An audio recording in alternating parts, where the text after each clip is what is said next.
কবরের প্রথম ঘন্টা, কবরের প্রথম ঘন্টাতেই তুমি বুঝবা আখিরাত কত কঠিন।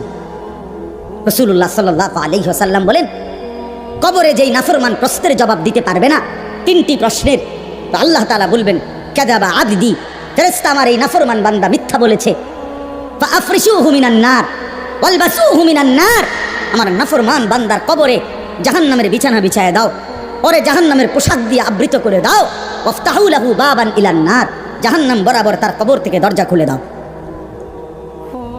কবর খুলে দাও।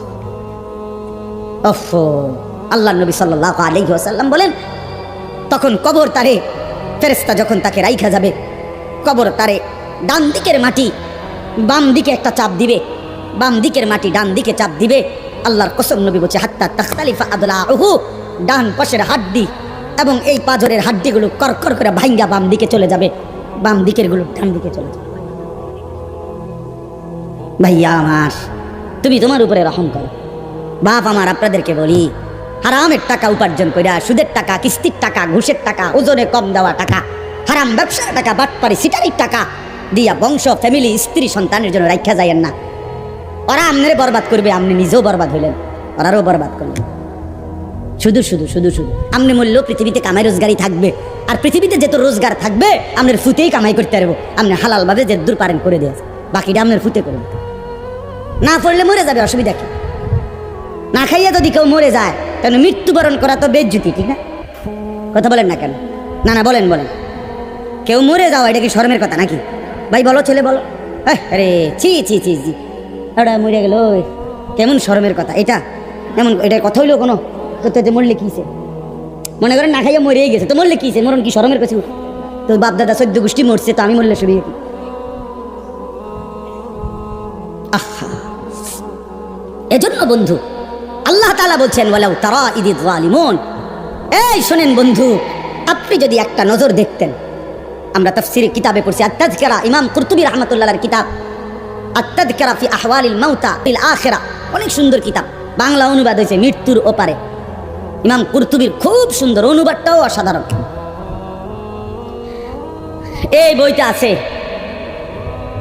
ইব্রাহিম আলাইহিস সালাম একবার আজরাইলকে বলছিল, মালাকুল মউত আজরাইল, নাফরমানের জান কবজ করবার সময় তুমি যেই চেহারাটা হয় তোমার, ওটা আমার একটু দেখাও। মালাকুল মউত আজরাইল বলছিল, হে আল্লাহর নবী, কসম আপনি এটা দেখতে চাইেন না, আপনি সহ্য করতে পারতেন না। ইব্রাহিম আলাইহিস সালাম বললেন, না মা আজরাইল, আমি এটা দেখুমই, তুমি আমারে দেখাও একটা নজর। মালাকুল মউত আজরাইল কোনো পাপী ব্যক্তির জান কবজের সময় যেই বিভৎস কুৎসিত আকৃতি ধারণ করে, আল্লাহর কসম ওই আকৃতি যখন ধারণ করছেন ইব্রাহিমের সামনে, ইব্রাহিম নবী সাল্লাল্লাহু আলাইহিস সালাম একটা চিৎকার মাইরা বেহুশ হয়ে গেছে। লম্বা সময় পরে যখন হুঁশ আসছে, তো আমি নিজে পড়ছি কিতাবে, আরবি কিতাবে, ইব্রাহিম আলাইহিস সালাম আল্লাহকে বলছে, আল্লাহ আপনার জাতের কসম মাওলা, কোন নাফরমান পাপী তার কবরের আযাব, আখিরাতের আযাব, জাহান্নামের আযাব কিছুই লাগবে না, শুধু মালাকুল মউত আজরাইলের এই বিভৎস দৃশ্য যদি সে একবার দেখে, তো তার 60 বছরের নাফরমানির শাস্তির জন্য এটাই যথেষ্ট। হ্যাঁ, আখরিজু আনফুসাকুম, এখানেও আল্লাহ তাআলা এই কথাটা বলছে, ফালাউলা কাল্লা ইদা বালাগাতিত তারাকিয়া। আল্লাহ তাআলা বলেন, কখনোই না বান্দা, অর্থাৎ কোনোভাবেই থামাইতে পারবে না, ইদা বালাগাতিত তারাকিয়া, প্রাণ যখন, রূহ যখন কলিজা থেকে ছিঁড়ে ফেরেশতা মালাকুল মউত টান মারবে, যখন কণ্ঠনালীতে পৌঁছে যাবে, তখন আর কোনো নাফরমান, কোনো তওবা, কোনো ইস্তিগফার, কোনো চিৎকার, কোনো ঝাড়, কোনো ফুক, কোনো ডাক্তার, কোনো কবিরাজ, কোনো বৈদ্য, কোনো কিছু দিয়েই আর নিজেকে ফেরাইতে পারবে না। ইদা বালাগাতিত তারাকিয়া, যখন কণ্ঠনালীর মধ্যে ফেরেশতা টান দিয়ে বের করে ফেলবে রূহ, কলিজা থেকে, কলব থেকে রূহকে টেনে ধরবে, যখন কণ্ঠনালীতে চলে আসবে, ওয়াকিলা মান রাক, আশপাশের সকলেই তখন বলবে, এই ব্যক্তি যে ছটফট করতেছে তারে এখন কোন কবিরাজ দিয়া ঝাড়াবে? সবাই ডাক্তার, কবিরাজ, বৈদ্য, ওজা খুঁজবে, দেখো না কার কে পরিচিত আছে, ডাকো, আরে বাঁচাইবার চেষ্টা করো। ওয়ান্না আন্নাহুল ফিরাক, আল্লাহ বলে কিন্তু ওই ব্যক্তি ঠিকই বুঝে ফেলেছে আজকে তাকে নিশ্চিত এই পৃথিবী থেকে বিচ্ছিন্ন হতে হবে।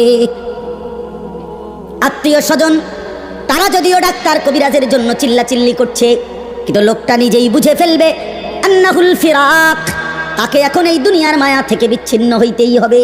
কারণ মালাকুল মউত তো রূহটা ছিঁড়া ফেলছে, কলিজার থেকে টান দিয়া ফেলছে, আর তো ফেরত যাবে না, আর তো ফেরত যাবে না।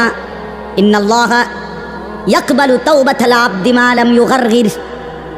নবী সাল্লাল্লাহু আলাইহি ওয়াসাল্লাম বলেন, নিশ্চয়ই আল্লাহ তাআলা বান্দার তওবা কবুল করেন যতক্ষণ পর্যন্ত না মৃত্যুর গড়গড়া শুরু হয়, ওর আগ পর্যন্ত। ফেরেশতা টান দিলে মৃত্যুর যখন গড়গড়া শুরু হয় তখন যদি কোনো বান্দা তওবা করে আল্লাহ তাআলা সেই তওবা কবুল করে না। এবার দম টানে, এখানে সোজা হইয়া গেছে। এই সময় হুজুর আনছে 200 টাকা দিয়া, হুজুর আব্বারে গুদ্দুর বেহেস্ত বুঝ করে দেন, তোবা ভরাইয়া দেন, তোবা। এই সারা জিন্দিগির সিটারি বাটফারির তোবাটা এই 200 টাকা দিয়া আব্বারে মিল করে দেন। হ্যাঁ ফেরেস বেহেস্ত দিয়া দিব। বেহেস্ত হুজুরের আব্বার সম্পত্তি। হ্যাঁ কথা বলেন না কেন? বেহেস্ত হুজুরের বাপের সম্পত্তি এটা। তো এটা কি ধরনের তওবা? কিসের তওবা এটা? এই ব্যাটার তো কোনো এহসাসে নাই। আরে বোঝেন নাই আমার কথা?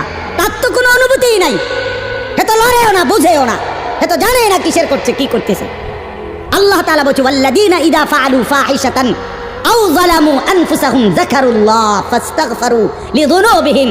আল্লাহ বলছে আমার বান্দা যত বড় নাফরমানি করুক, করতে করতে যদি বড় থেকে বড় জুলুমও করে, কিন্তু তৎক্ষণাৎ যদি আমি আল্লাহকে স্মরণ করে আর আমার কাছে 2 হাত তুলে মাফ চায়, পিছনের গুনাহ যদি ছেড়ে দেয় আর করবে না যদি ওয়াদা দেয়, খোদার কসম কোরআনে আছে আল্লাহ বলেন বান্দা আমি পুরাপুরি 100% মাগফিরাত দিয়ে দেব, পুরা মাফ। উলাইকা জাযাউহুম মাগফিরাতুম মির রাব্বিহিম। যখন তোমার বুঝ ছিল তখনই তুমি তওবা করছিলা, ঠিক আছে, কিন্তু যখন মৃত্যুর যন্ত্রণা শুরু হয়ে যায় তখন আর তওবা কবুল হয় না। ওয়ালাইসাতিত তাওবাতু লিল্লাযীনা ইয়ামালুনাস সাইয়্যাত হাত্তা ইযা জাআ আহাদাহুমুল মাউতু ক্বালা ইন্নী তুবতুল আন। এই যে কোরআন শরীফের আয়াত। আল্লাহ বলেন ওই ব্যক্তির তওবা তওবা নয়, পুরা জিন্দেগি নাফরমানি করেছিল, অতঃপর যখন মৃত্যুর সময় আসলো আজরাইল উপস্থিত হলো, এখন বলতেছে আমি আল্লাহ এখন তওবা করলাম। আল্লাহ বলে না বান্দা এমন তওবা হবে না। তাহলে তওবা করবেন কখন? এখন। কখন বাবা? এখন। এখন আজ দিমাগ আছে যখন, আকল আছে যখন, বুঝ আছে যখন। আল্লাহ আমাদেরকে বুঝার তৌফিক দান করেন। ওয়ালতাফাতিস সাকু বিসাক। আল্লাহ বলেন নাফরমান তখন ভয়ে আর আতঙ্কে মালাকুল মউত তাকে টেনে বের করছে। আজরাইল এসে সামনে দাঁড়ানোর সাথে সাথে নাফরমান এই পরিমাণ ভয় পেয়ে গেছে। ওয়ালতাফাতিস সাকু বিসাক, 2টা পায়ের গোসা, মানে পায়ের গোসা বোঝেন না, গোড়ালি নিচের অংশ আর কি, জুতা পরি আমরা যেটা, এই গোসা আল্লাহ বলেন এক গোসার সাথে আরেক গোসা মানে 2 পাও এইভাবে মিল্লা গেছে।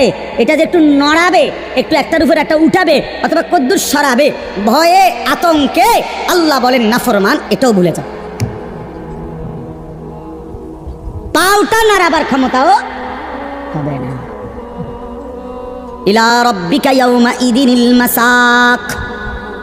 আল্লাহ তাআলা বলেন এই অবস্থাতেই আমি আল্লাহর কাছে ফিরতে হবে,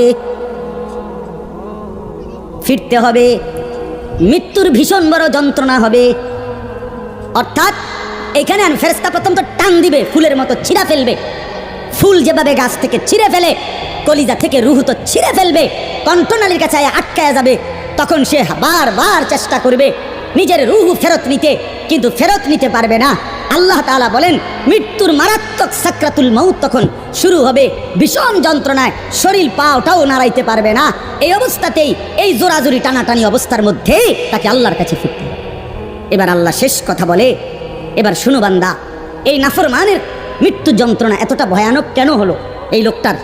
আল্লাহ তাআলা বলেন ফালা, ওই ভাই ছেলেরা শোনো, ভাই আবার শোনো, যা এই ধমকাইছি, খোদার কসম দুশ্মনী নিয়ে ধমকাই নাই, তোমার সাথে কোনো বিদ্বেষ নিয়ে ধমকাই নাই, কলিজা ভরা এটুকু ফিকির নিয়েই বলি যে এক ছেলে বদলে যাক, একটা নওজোয়ান বদলে যাক, সারাদিনের চিৎকার চেঁচামেচির দ্বারা, এই দিবানিশির এই বলার দ্বারা যদি একটি বাচ্চাও, একটা ছেলেও, একটা কিশোর, একটা যুবক, একটা তরুণ, একটি মুসলমানের মা মেয়ে যদি বদলায়, হতে পারে ওই একজনের উসিলা আল্লাহ আমাদেরকে মাফ করে দেবে। এই আশায় ভাইয়া, এই আশায় যুবক ভাইয়া, তোমরা ইসলামের দিকে ফেরা দরকার, তোমরা আল্লাহর দিকে ফেরা দরকার। চারিদিকে সারা পৃথিবী জুড়ে সমস্ত ষড়যন্ত্র ইসলামের বিরুদ্ধে, মুসলমানের বিরুদ্ধে। তোমরা দেখছো ভাইয়া, গাজার মধ্যে মুসলমানের রক্তে ভাসতেছে, ফিলিস্তিনে মুসলমানের রক্তে ভাসছে, আজ আবার লেবাননে মুসলমানের রক্তে জমিন ভেসে গেছে। এত রক্ত প্রতিদিন মুসলমানের ঝরছে, এরপরও কেমনে নামাজ না পইরা থাকো, এরপরও কেমনে দুশ্মনের মতো চলাফেরা করো, কার মতো চুল সাজাইলা, কার মতো জামা পরলা, কার মতো নিজেকে পরিচয় দিলা, যেই বেঈমানদের সাথে তোমার চুল, জামা, শরীর, প্যান্ট, কথাবার্তা মিলাইছো, খোদার কসম ওরা তো প্রতিদিন মুসলমানের রক্তে জমিন ভাসায় দিচ্ছে, প্রতিদিন ভাসায় দিচ্ছে। এটা তো ভাবা উচিত, ভাবা উচিত। সারা দেশে, আমার এই ছোট্ট বাংলাদেশেও কি পরিমাণ ইসলাম এবং মুসলমানদের বিরুদ্ধে ষড়যন্ত্র। আমি গত আগস্ট মাসে উত্তরবঙ্গ ছিলাম, 40 দিন দাওয়াত তাবলিগের সফরে, আল্লাহর রাস্তায় মেহনতে 40 দিন এক চিল্লা সফরে ছিলাম। জুলাই মাসের 31 তারিখ থেকে সেপ্টেম্বরের 9 তারিখ পর্যন্ত। তো ওইখানে দেখছি আমি 10টা উপজেলায় অসংখ্য খ্রিস্টানদের গির্জা, যেখানে প্রতিদিন, কসম আল্লাহর, প্রতিদিন খ্রিস্টানরা, এই ইউরোপ থেকে আসা খ্রিস্ট ধর্মের অনুসারীরা, তারা আমাদের এই বাংলাদেশে উত্তরবঙ্গে প্রতিদিন আমাদের সমাজে, মুসলমানের সমাজে খ্রিস্ট ধর্ম প্রচার করে 1-2 করে মুসলমানকে খ্রিস্টান বানাচ্ছে। আমি নিজ চোখে দেখছি, কমপক্ষে 50টা গির্জা দেখছি একটি জেলার মধ্যে। 40 দিন 26 জন সাথী দাওয়াত তাবলীগের নিসবতে রাত দিন আলহামদুলিল্লাহ আল্লাহ করাইছে, মেহনত করছে। 16 জন আলেম ছিল আমাদের জামাতে। 40 দিন পরে আলহামদুলিল্লাহ কাকরাইলে যখন আমরা, এই দিনাজপুরে এক জেলা থেকে জামাত বের হয়েছে, আল্লাহই করাইছেন, আল্লাহর দয়া। পরবর্তীতে আমাদের এই জামাত আমরা নিয়ে আসছি, 40 দিনের জন্য আবার বের হয়েছে। শুধু দিনাজপুরের আমরা যেটুকু অঞ্চলে মেহনত করছি ওই থেকে 950 মানুষ, 63টা জামাত। আলহামদুলিল্লাহ আল্লাহ করাইছে, আল্লাহ করাইছে। তো এই জন্য বললাম, প্রতিনিয়ত আমাদের পার্বত্য চট্টগ্রামের হালাত খবর নেন কি হচ্ছে। একদিন ঘুম থেকে শুনবেন উঠে, পার্বত্য চট্টগ্রাম আর আমাদের কাছে নাই। গোটা বাংলাদেশে, পুরা বাংলাদেশ যত বর্গ মাইল, এর 3 ভাগের 1 ভাগ হলো পার্বত্য চট্টগ্রামের 3টা জেলা। বুঝেন নাই কথাটা আমার? সারা বাংলাদেশের আয়তন যে দূর, এটা যদি 3 ভাগ করে, শুধু 3 জেলা, রাঙ্গামাটি, খাগড়াছড়ি, বান্দরবন, পার্বত্য চট্টগ্রামের এই 3 জেলায় 1/3 বাংলাদেশে। বুঝেন হিসাব? হ্যাঁ, পুরা উত্তরবঙ্গ প্রতিদিন কাফের কাদিয়ানি, প্রত্যেক দিন তারা মুসলমানদেরকে কাদিয়ানিতে বানানোর জন্য তাদের কার্যক্রম করছে, অসংখ্য মানুষ। অথচ সারা পৃথিবীর মুসলমানের কাছে, ওলামায়ে কেরামের কাছে, সারা পৃথিবীর মুসলমানের কাছে একথা স্পষ্ট, অখাট্য যে কাদিয়ানিরা 100 কাফের, 100 কাফের, 100 কাফের, 100% কাফের। কাদিয়ানি একটি ভিন্ন ধর্ম, ইসলাম একটি ভিন্ন ধর্ম। ইসলাম এবং কাদিয়ানিয়াত এক ধর্ম হইতে পারে না, এক ধর্ম হইতে পারে। প্রকাশ্য কাফের, প্রকাশ্য কাফের। জানো না মিয়া, এই বেঈমানরা নিজেদেরকে আহমদিয়া মুসলিম বলে। কিসের আহমদিয়া মুসলিম? তুই বেটা মুসলমান তো মুসলমান। কোরআনে আল্লাহ বলছেন, হুয়া সাম্মাকুমুল মুসলিমিন। আল্লাহ তাআলা বলছে তোমাদের নাম তোমাদের পিতা ইব্রাহিম রেখেছেন মুসলমান। আবার আহমদিয়া মুসলমান কিতা? আলগা শব্দ লাগালা কেন? মুসলমান তো মুসলমানই, এটার লগে আবার আলগা টাইটেল লাগানোর কি দরকার আছে? সাদা মুসলমান, কালা মুসলমান, হ্যাঁ চিটেঙ্গা মুসলমান, এটা কিতা? এটা কোনো দরকার আছে? আপনি বলেন না, মুসলমান তো মুসলমান। ওয়ামান আহসানু কাওলাম মিম্মান দাআ ইলাল্লাহ ওয়া আমিলা সালিহান ওয়া ক্বালা ইন্নানি মিনাল মুসলিমিন। এই যে আল্লাহ বলছে সর্বোত্তম মানুষ, সর্বশ্রেষ্ঠ মানুষ হলো 3 ব্যক্তি। 1 নম্বরে যে মানুষকে আল্লাহর দিকে ডাকে, 2 নম্বরে যে যাবতীয় নেক আমল করে, 3 নম্বরে সর্বদাই যে নিজেকে মুসলমান পরিচয় দেয়। কি পরিচয় দেয়? আমি মুসলমান, নাকি আমি ঢাকাইয়া মুসলমান, আমি মুসলমান, খাস খালাস। আল্লাহ আমাদেরকে মাফ করে দেন। আমার ভাই, আমার ছেলেরা, আমার নওজওয়ানরা, ফেরা দরকার। ইসলামের জন্য জান বাজি না রাখলে, আল্লাহর দ্বীনের জন্য আমরা ফিকির না করলে, নিজের ইমান, নিজের ইসলাম, নিজের আমল, নিজের আখলাক সুন্দর না করলে ভাইয়া পারতা না। স্লোগান দেওয়া আর জীবন দেওয়া এক কথা না। স্লোগান দেওয়া সহজ ভাইয়া, তো দুশ্মনের মোকাবেলায় দাঁড়ানো কঠিন কঠিন। এই জন্য ভাই, নিজের কলিজার ভিতরে যদি ইমান না থাকে, আখিরাতের ফিকির না থাকে, কপালে যদি সেজদা না থাকে, তুমি কাফেরের মোকাবেলায় দাঁড়াইতে পারত না, মাহাদির পক্ষে থাকতে পারত না, দাজ্জালের বিরুদ্ধে লড়তে পারত না। আল্লাহ আমাদের প্রত্যেকটা যুবককে মাহাদির সৈনিক বানিয়ে দেন। শেষ কথা হলো এটাই বলতেছিলাম, কেন মৃত্যু যন্ত্রণা হবে, জান কবজের কষ্ট হবে কার? আল্লাহ বলেন কেন? এই ফালা সাদ্দাকা ওয়ালা সাল্লা। আল্লাহ বলেন কারণ হলো সে আমি আল্লাহর কথায় বিশ্বাস করে নাই, আমি আল্লাহর উপরে বিশ্বাস করে নাই, এবং ওয়ালা সাল্লা 5 ওয়াক্ত নামাজ আদায়